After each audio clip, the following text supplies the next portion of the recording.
Un poco más de las noticias en quechua. Ima Lima llaqtapi kay día del padre punchaypi aparikuran. Kay día del padre punchaypi kay Lima llaqtapi nisotapuni pampa chafchirikun temblor sismo de 6.1 grados aparikun nisotapuni. Echaqa qosco llaqtapi tusuykusharankuya.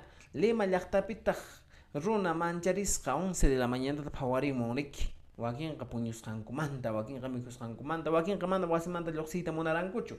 Ichaqa manchakuy wawqey panay kay Lima llaqtapi pampa chafchirikun 6.1 grados chaynatan chafchirikun runan lluyta mancharikun imatan ruwawaq karan haynata pampa pacha mancha chaftirikuqtin imatan ruwawaq chaypaqmi wawqey panay nuqanchis allinta imaptapas kay simulacro nisqataqa ruwarinanchis preparasqa kanakipaq manaña kaynata kay sismo nispa hap'inasunkipak chaymi willakuykuna kunan p'unchaypi una ishamantalla kutimushayku ichaqa kaypiña hukmanta tupakunanchiskama